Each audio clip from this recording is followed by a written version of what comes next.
Agora a gente segue com a programação do Festival Mulheres do Mundo, com a mesa sensacional, com as vereadoras agora eleitas, Beni Biroli, Thaís Ferreira, Tainá de Paula, com a mediação da Tatiana Roque. Não saiam daí.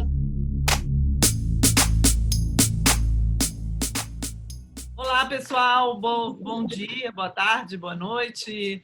É uma honra estar aqui, né, mediando esse debate com 3 vereadoras eleitas maravilhosas, que vai ser um prazer enorme conversar com elas, né? A Beni Biroli, eleita pelo PSOL em Niterói, a Thaís Ferreira, eleita pelo PSOL aqui no Rio de Janeiro, e a Tainá de Paula, eleita pelo PT, também aqui no Rio de Janeiro.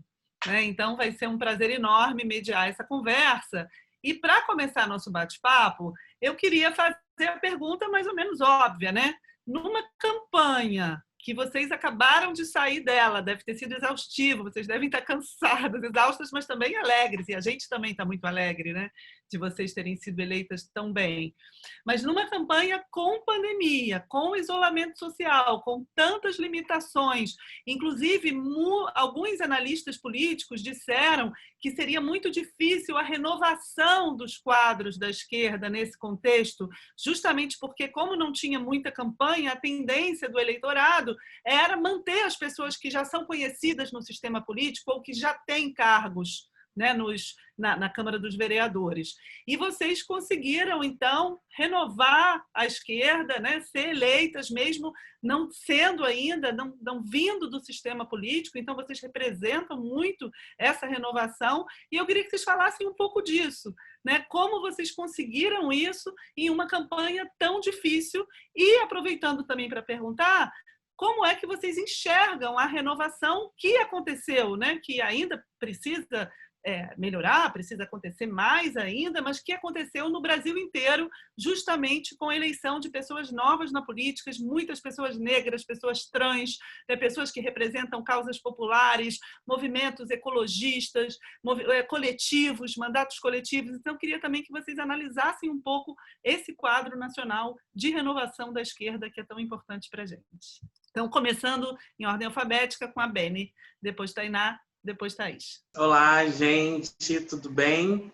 Agradecer pelo convite de poder estar aqui, dizer que estar do lado de companheiras como vocês é extremamente de causar orgulho, muito impacto no cenário político que a gente está vivendo.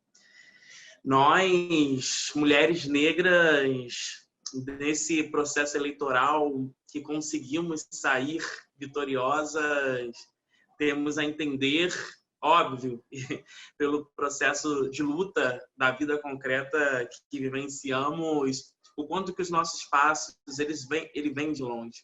O quanto que as 15 mulheres transexuais e travestis em todo o Brasil que foram eleitas com Érica Hilton sendo a mulher mais votada da Câmara Municipal de São Paulo, com 50 mil votos, né? Experimentar a política nesses passos de longe mostrou para cada uma de nós o quanto que é revolucionário, o quanto que cada passo dado por cada uma ao longo, né, desse trajeto desde 1500 mostra para a gente o quanto nosso corpo, o quanto nossa trajetória é ancestral.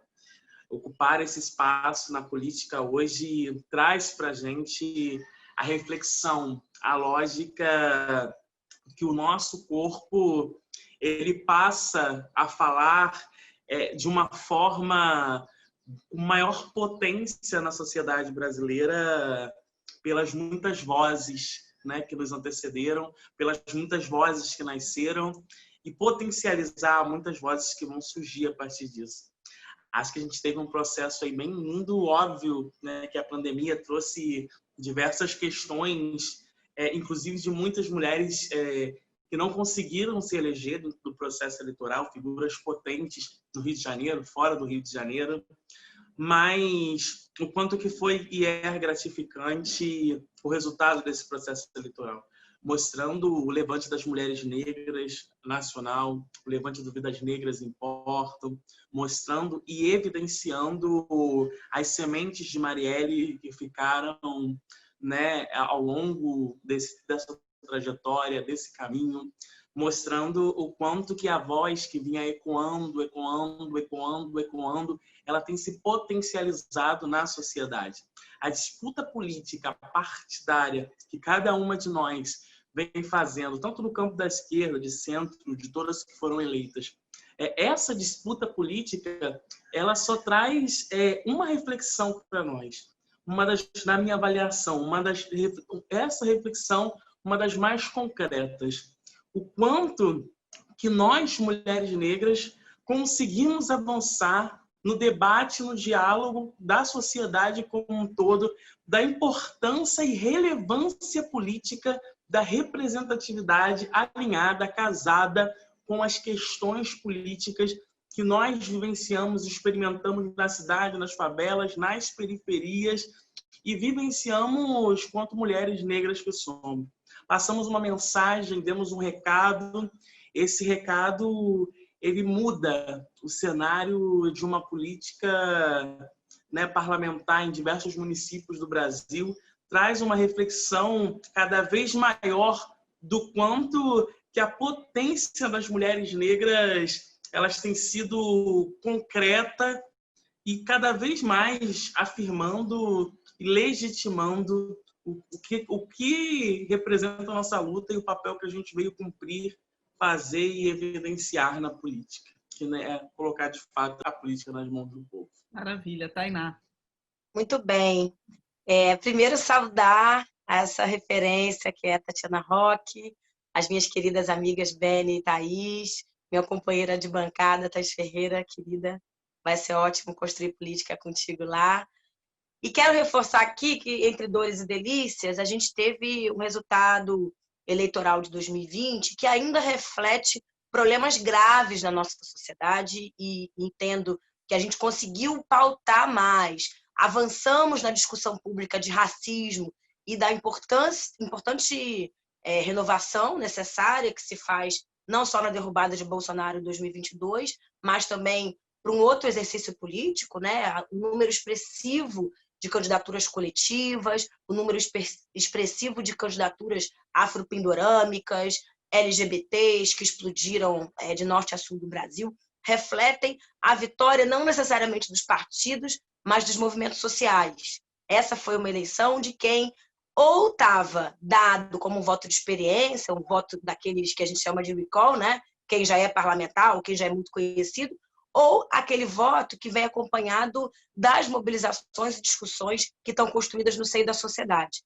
E aí eu destaco, claro, os movimentos da luta e da pauta racial, né? Acho que George Floyd sacudiu ao longo de 2020 uma discussão racial de norte a sul aqui do Brasil. A gente falou muito sobre racismo e, claro, acho que o Rio de Janeiro, em especial, discutiu a agenda do Instituto Marielle Franco com muita propriedade, e isso articulou e fez com que mesmo candidaturas de menor alcance tivessem um repertório eleitoral mais positivo, conseguissem ampliar aí o seu potencial eleitoral. E, gente, 2020 foi a primeira eleição depois da reforma do Cunha, que tem gente da esquerda que defendeu, votou a favor, mas a gente precisa refletir que foi uma catástrofe para os partidos de modo geral, que tiveram que abrir mão da coligação, colocar muitos candidatos à disposição, o que pulverizou muito voto. Todo mundo que disse que ia explodir de voto, não explodiu, porque tinha candidato igual na mesma rua, na mesma esquina, na mesma pauta. Era candidato para todos os tipos e gostos, e candidatos que fagocitavam votos de candidatos que, na minha opinião, poderiam estar eleitos hoje e que foram massacrados por esse sistema político que precisa ser revisto. E aí, fazendo um destaque para a esquerda, né? Tem uma certa preguiça de avaliar a direita, mas fazendo um destaque aqui para a esquerda, a gente precisa discutir a minha expressiva votação, né, num partido engessado, com um bando de dificuldade, enfrentando o antipetismo, e a gente emplaca praticamente 25 mil votos nesse contexto, e Thaís Ferreira, que vai falar aqui brilhantemente sobre a dificuldade também que é esse fazer político sendo uma mulher preta, que não disputa tendências, que não é orgânica das disputas internas partidárias. Na minha opinião, venceu experiência, recall, se você é conhecido ou não pelas pessoas, e a sua potência na sociedade. Quais são as pautas que você defende, de onde você vem, se você está colado e casado com a conjuntura. Todo mundo que falou de pandemia se saiu muito bem, da direita e da esquerda. Se você fez ações em relação ao Covid-19, você se saiu muito bem na urna. Quem ficou em casa só fazendo Zoom e fazendo live, não foi bem, porque as pessoas querem saber da vida, da sobrevivência das pessoas. Então, acho que são pontos importantes para a gente discutir. E, claro, as mulheres fazendo coisas extraordinárias, como também no processo eleitoral. Quero reforçar assim, aqui não só a expressiva votação e, claro, né, eleição de várias mulheres negras e mulheres de um modo geral, da luta feminista, de lutas em específico, mas também de mulheres que foram muito bem votadas e que muito provavelmente serão reconduzidas em outros processos eleitorais e que façam votos que virem parlamentares. Vamos. Thaís, maravilha. Bom, gente, salve, salve geral, salve nossas colegas eleitas maravilhosas, Beni e Tainá, salve Tatiana Roque, também uma referência, né, de mulher na política para todo mundo. Acho que fazendo de todas as avaliações que rolaram aqui, super importantes, a Beni exaltando, né, esses avanços, mas ponderando que sim, são muito poucos, Tainá trazendo a certeza da prática política, né, esse pragmatismo que a gente também tem que aprender a falar sobre ele. Eu sempre me pego pensando nas experiências, né, que a gente vem acumulando desde 2016, que é quando eu comecei a acompanhar o processo eleitoral de uma mulher negra, né? Acompanhando o processo eleitoral de Marielle Franco, que a gente já tinha envolvimento tanto de Beni acompanhando, quanto de Tainá de Paula também participando daquela construção. Em 2018, participando pela primeira vez como candidata, né? A gente já conseguia fazer alguns apontamentos, não só de tendências, mas de grandes realidades que começavam a não só nos envolver, mas nos assolar, sim, nesse lugar de disputa política eleitoral.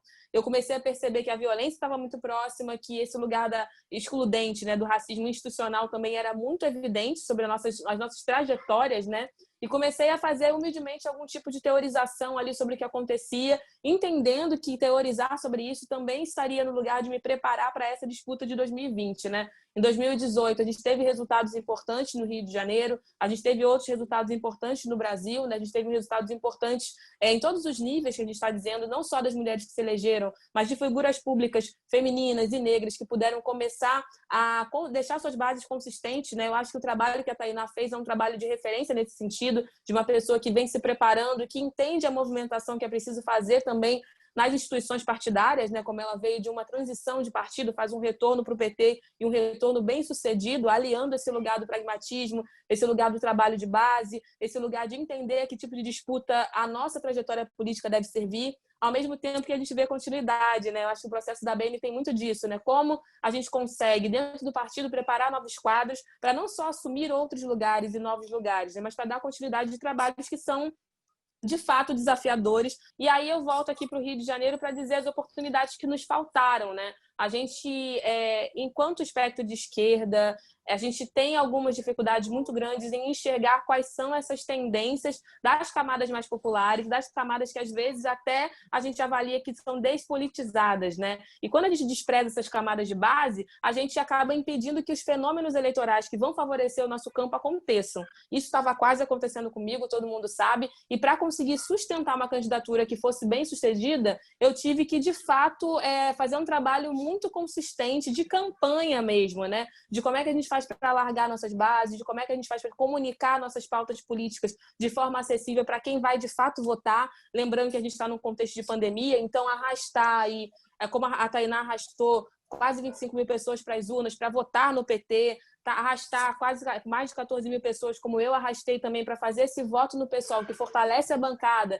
que garante uma única mulher negra eleita. A gente sabe que isso não é suficiente, a gente fala com tristeza, né? Tínhamos ótimos quadros que também deveriam ter sido eleitos. A gente fala de um esforço que não foi sobrenatural, mas é um esforço que só foi possível porque somos nós, mulheres negras, que estamos, de fato, carregando esse lugar do fazer político com inovação e renovação no Rio de Janeiro e acho que em todo o Brasil. Eu acho que o grande balanço que eu tenho feito é sobre a necessidade que a gente tem, depois de tudo que as meninas falaram, que foram falas muito importantes, de entender que para que a gente consiga manter a renovação política, para que a gente consiga, de fato, aumentar a qualificação parlamentar, para que a gente consiga, de fato, fazer um bom trabalho de base, a gente precisa enxergar as fazedoras de política do cotidiano, que são as mulheres negras, né? A gente tem uma vitória realmente de movimentos sociais que conseguiram se suportar, de pessoas que estavam trabalhando na mitigação do Covid-19, de pessoas que já vinham construindo nas ruas ruas e nas redes, um trabalho bem grande de educação política, e para o nosso campo a gente sabe que é isso que ganha voto, né? A gente está aí destronando grandes figuras que realmente ficam datadas e ultrapassadas, e eu acho que é importante afirmar esse lugar de datar e ultrapassar aqueles homens brancos, mesmo que sejam da esquerda. Figuras importantes não vão deixar de ser. A gente sempre tem que ter respeito por todo mundo que lutou pelo nosso campo, mas temos que entender que agora a voz e a vez não é dessas pessoas. Eu tenho cada vez mais certeza, a partir dessas eleições, mesmo que sejamos minorizadas nesses espaços, a voz e a vez cada vez mais tem que vir a partir dessas pessoas que somos nós, né? Então, acho que o resultado, entre os desafios, adversidades, dificuldades que enfrentamos, é uma grande resposta para todos os campos, de que se a gente quiser, de fato, fazer uma política representativa e não substitutiva, se a gente quiser ampliar, de fato, bancadas, se a gente quiser trazer para todo mundo a oportunidade de votar não só por identificação, mas por qualificação, a gente tem que fortalecer cada vez mais as candidaturas de mulheres negras, de pessoas pobres, periféricas e de pessoas LGBTQIA+. E aí estaremos cada vez mais de nós eleitas. Obrigada, gente. Maravilhoso. As respostas, acho que apontaram várias questões para a gente desdobrar, né? E uma delas, que eu queria pedir para vocês aprofundarem um pouquinho mais, que tem a ver com a questão partidária, né? Vocês todas falaram disso, da questão partidária dentro desse quadro da esquerda.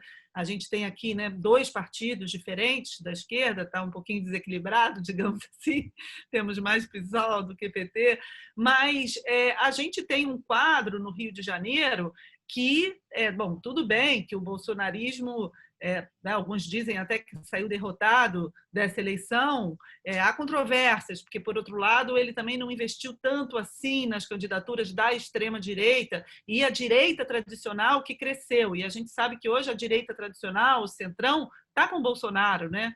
Então, esse campo continua forte. Então, a gente ainda tem um desafio na esquerda de contrabalançar essa força, de derrotá-los, né? O melhor seria, inclusive, conseguir derrotá-los em 2022 e, enquanto isso, resistir a essa articulação da direita, da centro-direita, com a extrema-direita, que a gente sabe que tem impactos muito concretos e terríveis nas nossas vidas, né, nas reformas, na diminuição dos serviços públicos, nos ataques constantes à universidade, à população negra, à população LGBT, enfim, tudo isso que a gente sabe, o fascismo, né? Enfim, a gente tem desafios gravíssimos aí a enfrentar, e para isso a gente vai precisar fortalecer esse campo da esquerda mais ampliado. Eu acredito muito ainda na frente ampla, né? Que a gente, aqui no Rio, pelo menos, ainda não conseguiu implementar exatamente nessa eleição, mas eu ainda acredito nisso. Queria que vocês também fizessem uma rodada de avaliações sobre essa conjuntura política mais ampla de enfrentamento do bolsonarismo no Rio e mesmo no Brasil, e sobre a potencialidade do nosso campo da esquerda e dessa articulação partidária, né? Limites e potencialidades dos nossos partidos e também do campo da esquerda de modo geral, para enfrentar essa conjuntura que a gente vai ter agora até 22, que não vai ser fácil, né? Então, na nossa ordem aí, Beni, Tainá e depois Thaís. Acho que a esquerda ela tem um grande desafio. É nítido que está colocado nesse processo eleitoral o quanto que alguns setores, o setor das mulheres negras, na pauta antirracista, LGBT, o quanto que esses setores conseguiram avançar. E acho que existe uma mensagem muito simbólica do quanto que diálogo sobre o corpo que experimenta, que vivencia, que sente, ele conseguiu abrir diálogos na sociedade. Que é isso, a classe trabalhadora ela tem vida concreta. Ela experimenta uma orientação sexual, ela experimenta uma identidade de gênero, ela experimenta um determinado território, ela experimenta uma cor de pele, uma raça, uma etnia, o que seja. Ela experimenta algo que é concreto, do quanto que as opressões, do quanto que as identidades, elas conseguiram dialogar para além da esquerda. Eu mesma recebi declarações de voto de pessoas que iriam votar no candidato do Bolsonaro na cidade para prefeito e iriam votar em mim. Do quanto que a gente consegue furar a bolha da esquerda, da classe média, aquela esquerda tradicional e avançar sobre alguns setores. Isso traz para a gente esse desafio que eu estou querendo dialogar. Qual é o desafio que a esquerda tem hoje? A esquerda precisa se fazer entender que chegou a hora da gente romper algumas velhas tradições. que é preciso traduzir Marx, Lenin, que é preciso pegar tudo aquilo que a gente tem de teórico dentro da esquerda e fazer uma tradução para o popular, para fazer uma tradução para a realidade da conjuntura brasileira. Acho que, no meu caso, o socialismo que a gente disputa, que eu disputo dentro do PSOL com setores da esquerda, esse socialismo precisa entender a vida concreta.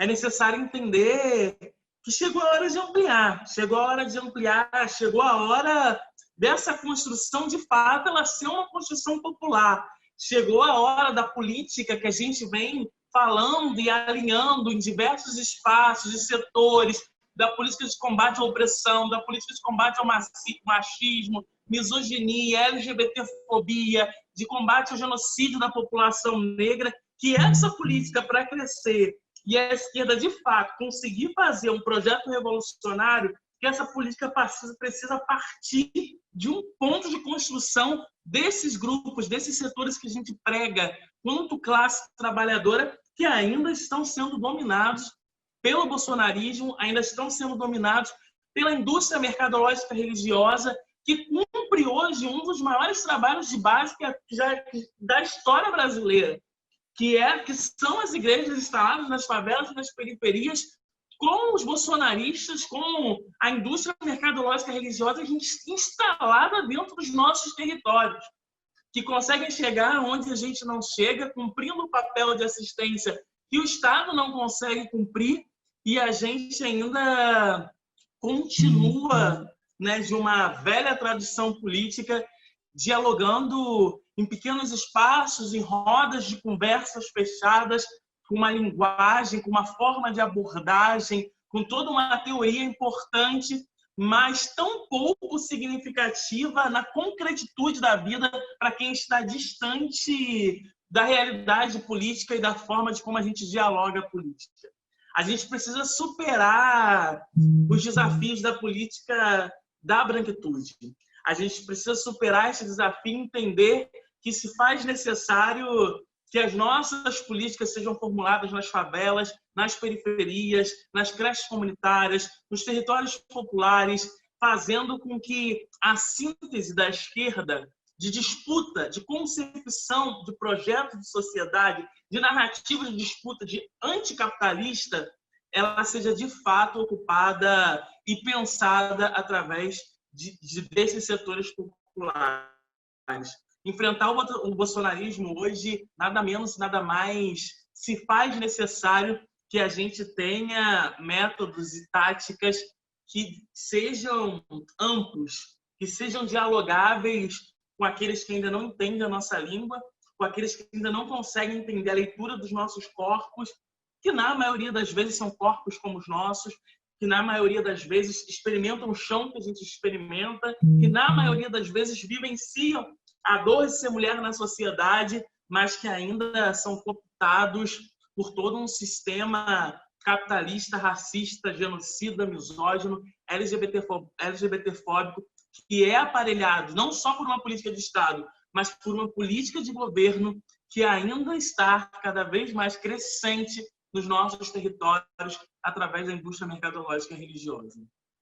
Muito boa análise, Beni. E complementando aqui tua fala, eu concordo muito com o reposicionamento da esquerda de modo geral e falando, acho que a esquerda brasileira tende a ser muito dogmática, muito pragmática no pior sentido do termo, né? Um pragmatismo que bebe ainda de um socialismo que não se reinventou e não discutiu o socialismo à brasileira, como nosso saudoso presidente Lula gosta de brincar. É preciso estabelecer o que é a perspectiva anticapitalista no Brasil, o que é a perspectiva socialista no Brasil, entendendo que a nossa classe trabalhadora, o povo, tem CEP, CPF, desejos, vontade, experiência, ancestralidade e trajetória. Então, não é possível o nosso fazer político que se afaste da favela, que se afaste da identidade, que se afaste das experiências da classe trabalhadora. Acho que essa é a grande chave da discussão aqui. Acho que alguns intelectuais do socialismo e do comunismo na América Latina, né, Marta Hanecker, vários teóricos já avançaram sobre isso, e os nossos partidos de esquerda bebem de um academicismo que ainda é dogmático e atrelado a um debate que coube até a queda do muro e já se reinventou. Eu tenho muita reflexão no que a gente pode pensar e o que a gente poderia avançar na construção do Partido Português, na construção do Partido Espanhol, na construção, obviamente, de iniciativas no campo da política pública, e destacando cidades, né, de origem claramente progressista, de políticos claramente progressistas, e aí destacando, claro, Ada Colau como uma grande referência hoje de uma discussão que pauta programaticamente a sociedade, que disputa poder, e aí a disputa do poder, e não só a disputa de espaço institucional parlamentar como a grande chave da discussão. Eu estou num partido que ousou disputar poder, disputar hegemonia, disputar política pública no amplo espaço da política pública, e entre dores e delícias, erros e acertos, essa dimensão da disputa do poder real é uma disputa necessária para a transformação do chão do povo, do chão da realidade do país. Num outro sentido, a renovação, né? Eu tenho um medo de usar essa palavra, porque a renovação nos levou ao bolsonarismo. Então, eu tenho muita paciência quando a gente pensa nesse termo renovar, mas eu entendo que a identificação de lideranças de outras gerações que sejam construídas a partir do povo, que venham de bases populares, é discussão fundamental para qualquer democracia e é base de uma democracia racista como a nossa. Eu acho que a gente precisa avaliar que a nossa democracia representativa, que foi construída tanto na esquerda quanto na direita, sublimou, negou, arrancou de negros e negras, obviamente de outros setores minoritários, a grande representação pública. Elisa Lucinda tem um termo que eu gosto muito de replicar, que é pensar que o presidente Lula foi o sujeito mais preto que a esquerda brasileira ousou construir. Então, assim, em síntese, nem preto sequer, preto ele é. Então, a gente precisa avançar muito na discussão das nossas lideranças, da formação partidária. Eu acho que isso é uma tarefa nos próximos anos dos partidos de esquerda de um modo geral. O que está dado, na minha opinião, né, na próxima quadra? As pessoas estão precisando e demandando respostas. Eu acho que a desidratação do campo da ultradireita na urna foi um aceno importante nesse sentido. O PSL Rio de Janeiro só fez um candidato. O fato é que Carlos Bolsonaro não faz nem a campanha, muito menos a votação espetacular que ele prometeu fazer. Ele cai 31 mil votos. Eu acho que isso é um bom aceno para a gente entender o movimento, não só de um reposicionamento dessa direita, e falar que o Rio de Janeiro é um pouco a manjedoura do fascismo, né, gente? O que a direita fascista consegue construir aqui reverbera para o Brasil inteiro. O Rio de Janeiro tem que lidar com isso. A contradição de ser uma capital de vanguarda e uma capital de muito atraso também. A segunda maior cidade com população negra fora de África, que só tem 2 vereadoras negras na Câmara de Vereadores, e ainda um crime, um feminicídio político ocorrido há 2 anos atrás, de uma vereadora negra parlamentar em exercício, que nós não temos ainda a sua solução. O caso político do Rio de Janeiro, para mim, é a case do fracasso da democracia brasileira, da democracia representativa, e eu acho também que é nosso balão de ensaio para tentar articular, provocar os partidos de esquerda nessa tal frente ampla necessária. Não é segredo para ninguém que eu sou dessas que costuram com todos os partidos, que gosta e precisa, né? Acho que a gente precisa ter mais Tainás nesse sentido, de pensar estratégias de forçar debate programático, forçar unidade a partir das mulheres negras. Por que não? Acho que é um bom avanço da gente começar a desenhar aí na nossa prática política e parlamentar. Acho que a gente já se chama a responsabilidade. Acho que essa fala da Tainá finaliza muito com esse lugar, né? Mas diz pra gente sobre o caminho que a gente tem para seguir. Eu tenho pontuado bastante, né? E tenho feito até algumas críticas às pessoas que costumam dizer que o Rio de Janeiro gestou e é o berço do bolsonarismo. Vocês sabem que eu faço uma política de mãe, né? Uma política de mulheres mães. Então é inadmissível para mim que falem que gestar o bolsonarismo e parir o bolsonarismo e ser berço do bolsonarismo é uma coisa sabe, nossa, eu acho que a gente escarrou, a gente vomitou esse bolsonarismo, isso saiu desse jato louco, insano, que de forma alguma pode ser comparado com o ato de parir vida. Então, por favor, faça-se aqui esse escurecimento, né, de ventre de mulher preta, muito importante para mim. Mas voltando ao que interessa, eu acho que a gente está falando de uma disputa, quando a gente fala de derrotar o bolsonarismo, que é principalmente uma disputa por narrativa e imaginário político. A gente vinha de uma construção muito ruim de imaginário político, e quando a gente fecha o olho, realmente o que a gente vê não é preto, não é mulher, não é jovem, não é LGBTQIA+, a gente fecha o olho e ainda vê, mesmo que seja o Lula, um homem de meia idade, que coloca lá o seu terno, que tem carisma ou não, mas ele ainda é essa figura masculina dominante da política. Então, eu acho que uma solução possível para nós é que a gente consiga apoiar através da educação política para que as nossas bases consigam fazer um outro imaginário. E eu acho que a gente já está fazendo parte, né? Já somos concretamente esse outro imaginário. Só que o grande desafio é a gente multiplicar isso ou fazer com que ele cresça de forma exponencial, né? Como a Tainá fala de termos mais Tainás, de mais Benes, de mais Thaíses aqui nesse espaço, é justamente sobre isso, para a gente aumentar a capacidade dialógica, aumentar a capacidade de enfrentamento, aumentar a capacidade de capilaridade nas bases, né? Entendendo a questão da geracionalidade na política, entendendo a questão da penetração nos movimentos sociais também, que é muito importante, entendendo as questões partidárias internas também, que a gente tem que enfrentar, tudo isso para que a gente consiga avançar nessa batalha, que é realmente a gente sair dessa mentalidade que liberou um ódio que é muito grande, e isso é muito perigoso, né? Essa grande liberação da mentalidade odiosa, essa liberação dessa mentalidade odiosa que não é só para fora, mas é para dentro também. A gente viu muito do auto-ódio, né? Vindo até para as pessoas pessoas pobres, pretas e periféricas que se assumiram bolsonaristas. A gente vê essa questão do auto-ódio muito presente, né? Então, para mim, essa disputa do imaginário é algo de extrema relevância e é algo que a gente tem feito não só nas campanhas políticas. Eu acompanhei várias, né? A das meninas aqui foi uma das que eu acompanhei muito de pertinho, mas eu vejo também nas construções de movimentos sociais, de movimentos coletivos que a gente tem feito, de como que o enfrentamento na ponta da ponta do bolsonarismo, ele está atrelado muito mais ao chão da vida, à realidade que a gente enfrenta no dia a dia, as pessoas que se percebem até... Nossa, hoje eu não entendo o motivo que me levou a votar nessa figura, hoje eu sei que não me representa, mas como é que eu faço um outro caminho? E aí, quem está lá para dizer como ela faz um outro caminho? Geralmente ainda está a igreja, como a Bem me falou, geralmente ainda estão os partidos do centro ali, que estão em todos os espaços, que têm seus comitês instalados, que têm seus centros de convivência, né, instalados nos bairros para garantir seu curral eleitoral. Então, eu acho que a gente tem que se posicionar muito melhor, não só, né, no trabalho de base para dentro do partido, mas para fora também, ampliando os nossos territórios de alcance para que estejamos nós lá, para que quando essas pessoas que entenderam esse caminho equivocado, elas queiram ir para um outro lugar, elas recebam o acolhimento do nosso campo. Porque dessa campanha mesmo eu percebi bastante essa grande diferença, né? Quando as pessoas não eram acolhidas por figuras de esquerda, elas achavam que a esquerda era realmente a coisa obscena, eram as pessoas que não sabiam ouvir, eram as pessoas que só falavam difícil, eram as pessoas que nunca chegavam lá no bairro dela. E quando você chegava naquele bairro e falava, não, olha, eu sou uma mulher negra, candidata de esquerda, eu sempre trabalhei alinhado aos trabalhadores, às mulheres mães, às crianças, todo mundo que está aqui, eu também sou do mesmo lugar que você, a pessoa ela não sabia nem direito o que pensar e como responder.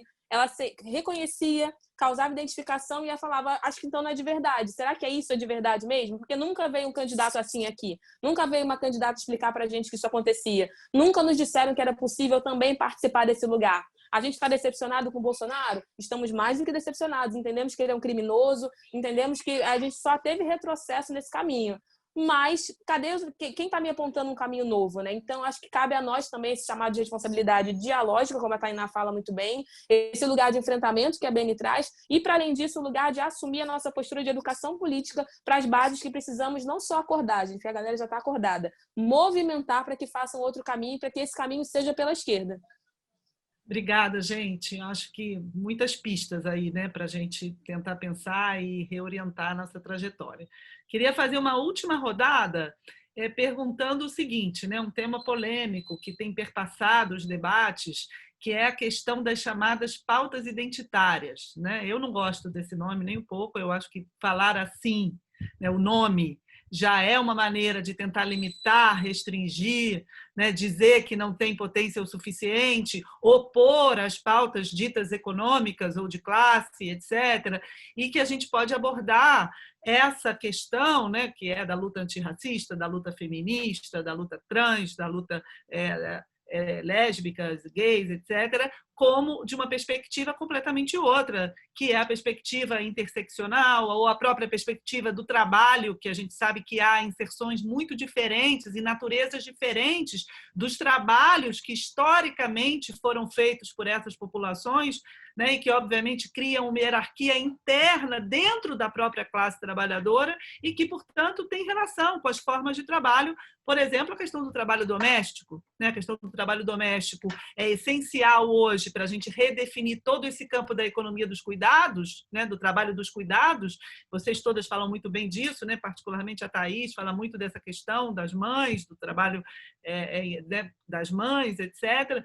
Então, para a gente redefinir isso, a gente tem que falar de trabalho reprodutivo, de reprodução social, e a gente sabe que foram as feministas e as feministas negras que renovaram esse campo da reprodução social, como Silvia Federici e Angela Davis, né? Então, eu queria que vocês ajudassem aqui no debate. Eu acho que para as pessoas que estão nos assistindo, é importante a gente também desenvolver argumentos para a gente afirmar que não existe essa oposição, né? E que, portanto, essas causas elas não são exatamente identitárias no sentido que muitas vezes querem atribuir de uma maneira que eu acho um pouco limitada. Não sei o que vocês acham.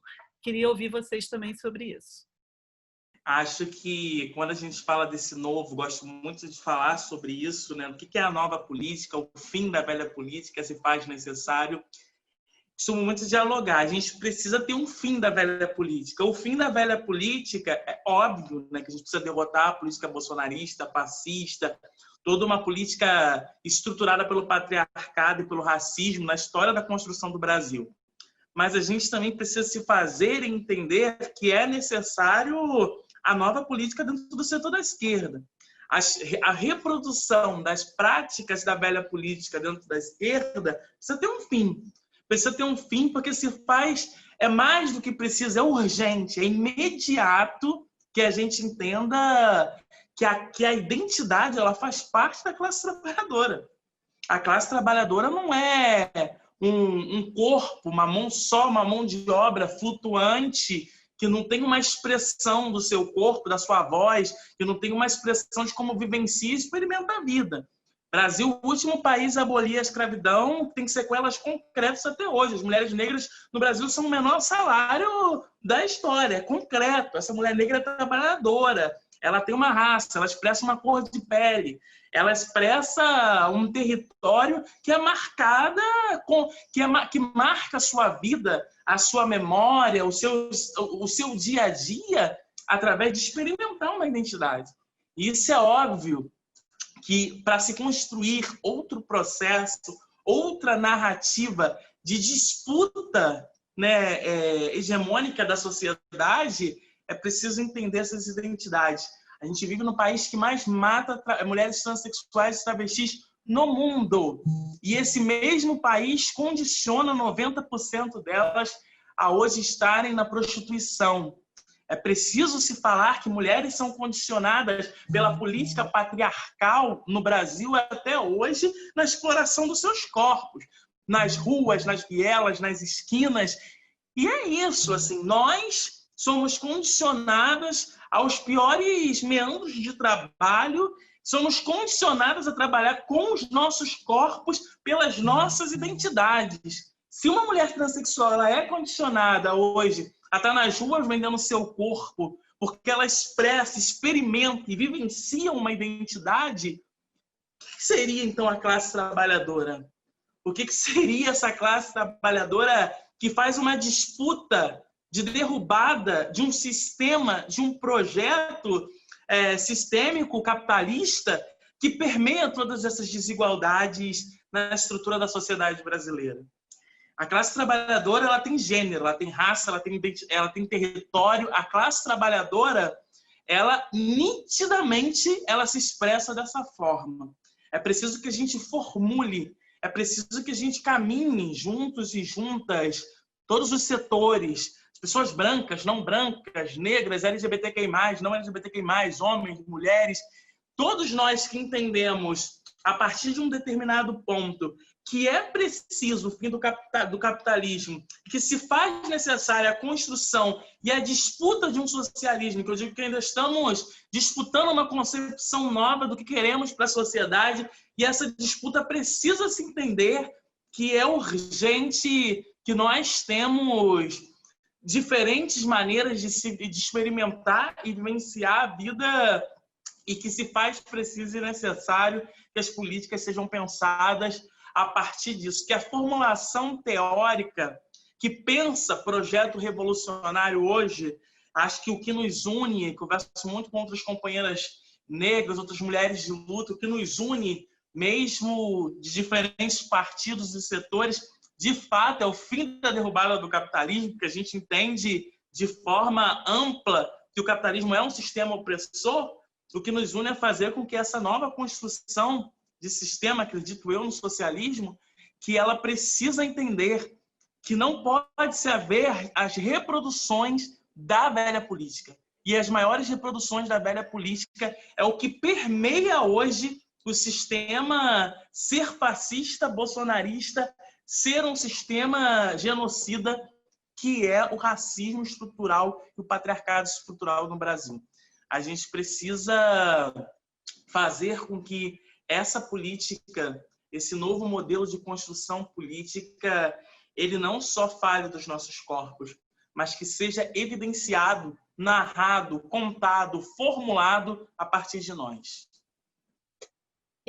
Concordo muito com Tatiana quando ela faz a crítica, né, e do incômodo com o termo identitarismo e identidade, porque, de fato, o termo, na sua origem, ele é construído num lugar que não é o chão brasileiro. Vem e traduz uma realidade europeia onde grupos étnico-raciais são, de fato, a minoria na construção daquela sociedade. Digo, como uma feminista negra, que pauto questões estruturais, são questões centrais do Brasil. A discussão racial e a discussão da desigualdade precisa necessariamente ser racializada. A gente está falando da ampla maioria populacional, a gente está falando de um sistema capitalista que é de uma base escravista essa que é uma das mais sólidas, mais tardias e mais duradouras do mundo. E isso teve consequência na construção do nosso sistema produtivo, das nossas relações sociais, econômicas, territoriais e, obviamente, raciais. E é importante pensar figuras negras como também figuras emergentes e urgentes no reposicionamento dessa discussão. Quem melhor do que figuras negras para discutir modelo econômico do Brasil na próxima quadra do século XXI? Quem melhor do que figuras negras para pautar a discussão urbana à luz da favela, da precarização dos territórios, da barbárie, do racismo ambiental, da falta de saneamento básico, à luz do Covid-19, que mata majoritariamente figuras que não têm acesso a condições básicas de humanidade, de humanização, que são figuras pretas e periféricas. Então, na minha humildíssima opinião, a dificuldade de entender as questões das identidades como pautas estruturantes bebe de um resultado clássico de que o socialismo brasileiro é academicista, da classe média branca, encastelada em problemas que ainda não estão resolvidos no nosso campo teórico e, claro, reverberam para as instâncias partidárias, né? Dificultando ainda mais a consolidação das nossas vozes, do nosso diálogo com a sociedade. Por outro lado, lideranças negras precisam ter o português também, né? A gente tem uma leva de mulheres pretas acadêmicas que são necessárias e fundamentais para essa reflexão e que a gente precisa pensar em educação popular, construção de coletivos, construção de uma educação pluriuniversal, transversal, aí inserindo Beni como central também nessa discussão, que nos dê repertório também de formação dos nossos partidos. Então, faço votos de que, para além de mulheres eleitas, que a gente invada os nossos espaços de direção partidária e consiga reformular consciências, mentes e corações aí dentro e fora dos partidos. Olha, acredito bastante que a gente tem plena certeza, né, de que o debate ele é estrutural e não identitário. Quem diz o contrário, na verdade, está impregnado do que a gente pode chamar de uma racionalidade neoliberal, né? A gente precisa discutir isso também no nosso campo, né? Essa racionalidade que ainda é paternalista, que ainda pensa na universalidade, que ainda olha para esse nosso lugar de subalternidade como se fôssemos menores de fato e não maiorias que foram minorizadas justamente por conta de tudo isso que as meninas comentaram. Então, fico bem confortável em entender que o que a gente está pautando é a alteração na estrutura. Leio bastante e teorizo também a partir do pensamento de mulheridades africanas que trazem para a gente essa oportunidade, né, de pensar a política de cuidado como uma política eficaz para regenerar a sociedade. Por isso trago bastante o conceito de matripotência, de matrigestão para a minha construção política, porque eu acredito que realmente a gente consegue, a partir dessa base filosófica, pensar nesse lugar de reestruturação de um povo que sofreu muito, né, que sobreviveu ao apocalipse, a gente sabe disso, esse processo de escravização, né, que traz a gente para esse lugar do identitarismo que nos é colocado. Então tem trazido muito essas bases para poder defender essa alteração de pensamento, né? Essa alteração de mentalidade, trazendo uma afroperspectiva mesmo. Eu acho que tem funcionado na política porque a gente consegue acolher cada vez mais pessoas que não são só como nós, né? Porque não existe a cara da raça. Acho que muita gente olha para a gente e busca qual é a cara da raça, né? O que vão fazer de igual, como se apresentam da mesma forma e não entendem esse conceito de pluriversalidade e transversalidade que a gente traz com base na nossa proporção, nas nossas diferenças, nossas divergências que também existem. Então, eu tenho gostado bastante de debater sobre isso e de fazer principalmente provocações sobre esse aspecto. Eu até termino com uma historinha de um cara branco de esquerda que olhou para mim, eu estava muito colorida, com turbante, com muita coisa, estava sendo eu apenas, né? Mulher preta na política, quebrando todos os protocolos institucionais de vestimenta. E ele fala, nossa, assim, existe um teto para o identitarismo, Thaís, você já ultrapassou esse teto. Aí eu falei, colega, realmente você acha que está certa essa sua elaboração sobre mim está correta? Essa definição que você tenta fazer sobre mim está correta? Aí ele, poxa, eu acho sim, porque você é identitária demais. Aí eu falei, vamos olhar aqui nesse espaço, né? Olha ao seu redor. Tem muitos homens como você, com o mesmo tênis que você, ouso dizer que da mesma marca, o mesmo corte de cabelo, a mesma eco bag pendurada no braço. Quem é o identitário da vez? Se nós fôssemos debater e discutir sobre identidade, né? Aí ele falou, nossa, você acha que o grupo de homens brancos é identitário? Aí eu falei, é o mais identitário que existe. Agora, vocês vejam a ousadia, né, dessa racionalidade neoliberal impregnada de racismo quando ela tenta nos reduzir a algo que ela mesma não consegue se enxergar. Então, eu acho que cabe a gente, nesse lugar político, sempre evidenciar a necessidade de questionar aquele outro que tenta nos definir a partir de uma identidade universal que só existe na perspectiva branca dele.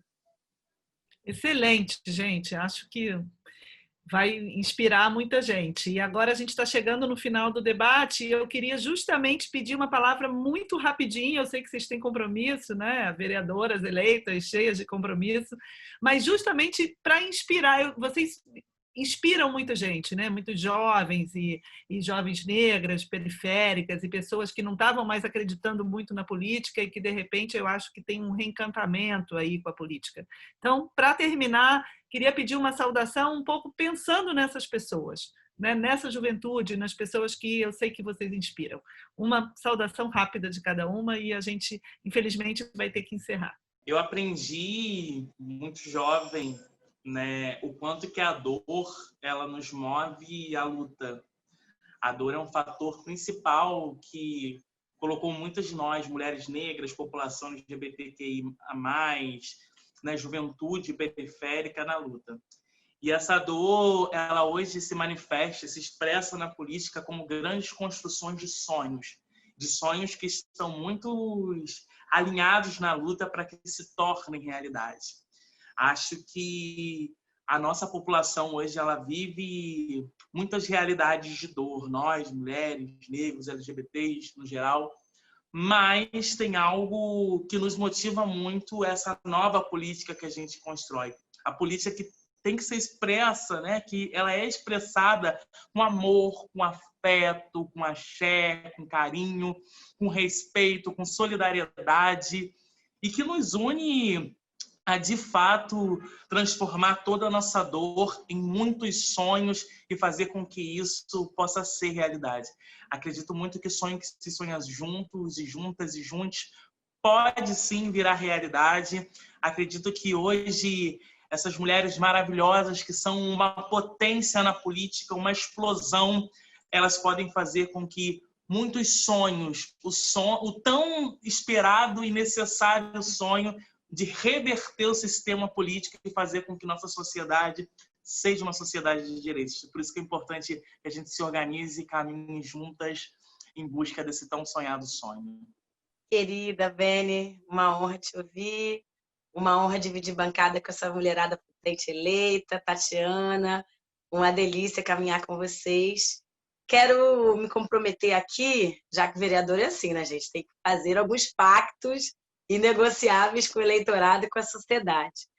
De caminhar em coletivo e unidade com setores que não estão representados de fato nos parlamentos, nas casas legislativas, e é uma realidade, infelizmente, na Câmara de Vereadores do Rio de Janeiro. Eu sou uma mulher da política, tá, gente? Eu fui anos filiada a um partido tradicional, que é o PT, fui anos filiada ao Partido Comunista do Brasil, agora volto para casa, retorno para casa, e eu, com tranquilidade, falo que nada do que eu aprendi nos milhares de congressos, nos milhares de debates acadêmicos, nas teorias marxistas todas que eu tenho de cós salteado na cabeça, me ensinaram tanta política como a política que as mulheres, e principalmente as mulheres negras, me ensinam cotidianamente. Então, penso muito que a gente já fez diferente, que estamos aqui eleitas num dos cenários mais difíceis das eleições recentes do país. Eu acho que, claro, a gente teve 2018, mas no meio da pandemia, no meio do antipetismo, no meio da anti-esquerda, né? A esquerda ainda é vista com muito olhar refratário no amplo campo da sociedade, e vejo muito que o movimento que as mulheres negras estão fazendo é, de fato, um caminho certo para a construção da discussão ampliada, franca, concreta, que toque mentes, corações e realidades. É muito melhor fazer política com vocês, é muito melhor fazer política com as mulheres negras. Obrigada demais, gente. Bom, pessoal, fico muito orgulhosa de dizer que na política eu sou Beni Brioli, eu sou Tainá de Paula, eu sou Thaís Ferreira eleita, né? E eu acho que cada vez mais pessoas têm que assumir esse lugar de estarem com a gente, acompanhando, crescendo, se envolvendo, fazendo incidência política, usando esses mandatos como potencial instrumento, né, de participação para cada vez mais pessoas. Eu acho que é muito importante a gente assumir nome e sobrenome de cada uma de nós. Ainda é sobre sermos todas, porque somos juntas realmente, né?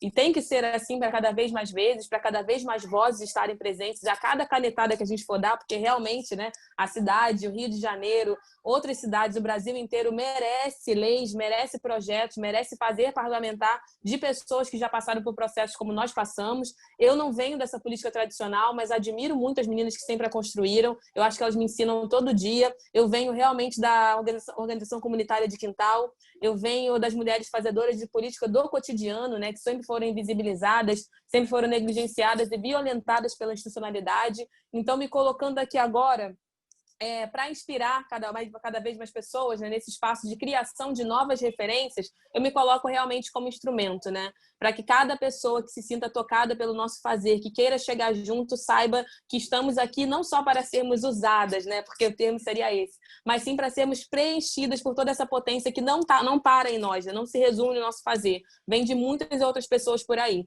Então, o recado é esse: venham junto com a gente, não nos abandonem, né, precisamos estar fortalecidas, e para estarmos fortalecidas vamos precisar de todos de vocês. Obrigada. Gente, super obrigada pela participação, foi maravilhoso, foi uma honra para mim também mediar esse debate e dizer que a gente está aqui com vocês. Qualquer coisa, estamos aí. Valeu, gente.